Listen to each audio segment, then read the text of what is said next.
Untuk pahlawan selanjutnya, siapa coba yang tidak familiar dengan Bapak Franz Kaisepo? Franz Kaisepo sendiri merupakan seorang yang berasal dari Biak. Franz Kaisepo juga terlahir di Biak pada tanggal 10 Oktober 1921. Sebelum meraih kemerdekaan, Indonesia bagian timur masih dikuasai oleh Belanda. Sedangkan Franz Kaisepo sendiri merupakan seorang yang memiliki jiwa nasionalisme yang didapatkan dari gurunya ketika bersekolah di Papua Bestur School.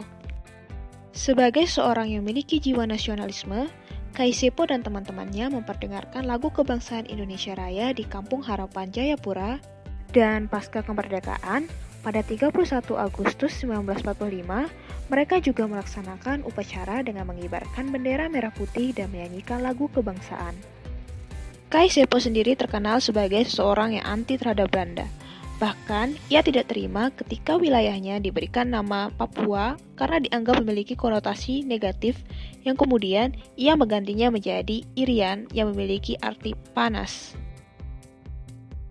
Franz Kaisepo juga membentuk Partai Indonesia Merdeka pada tahun 1946 guna mendukung bersatunya Irian dengan Indonesia. Franz Kaisepo menjadi salah satu perwakilan Indonesia pada Konferensi Malino di tahun 1946. Ia tercatat sebagai satu-satunya putra Irian yang hadir dalam perundingan tersebut. Bahkan, pada perundingan tersebut ia mengusulkan nama Irian untuk menggantikan nama Papua. Ketika konferensi meja bundar akan dilaksanakan, Franz Kaisepo ditunjuk sebagai perwakilan dari Belanda, akan tetapi ia menolak dan malah dijadikan sebagai tahanan politik dari tahun 1954 sampai 1961. Meskipun sudah dijadikan sebagai tahanan politik, sekeluarnya dari penjara, ia mendirikan partai politik Irian dengan tujuan untuk menggabungkan Papua Nugini dengan Indonesia.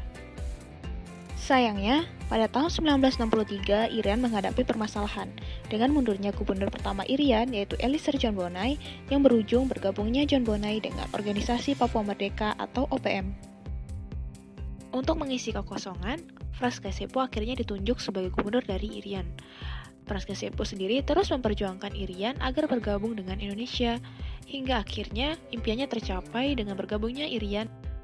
Setelah masa jabatan sebagai gubernur berakhir, pada tahun 1972, Franz Kaisepo dilantik sebagai salah satu anggota MPR Republik Indonesia. Akhirnya, pada tahun 1993, Franz Kaisepo diberikan gelar sebagai pahlawan nasional. Namanya juga diabadikan sebagai bandara di Biak. Dan pada tahun 2016, Franz Kaisepo diabadikan dalam uang kertas rupiah pecahan 10.000. Terima kasih Franz Kaisepo atas kesetiaanmu terhadap Indonesia. Indonesia tidak akan melupakan jasa-jasa darimu.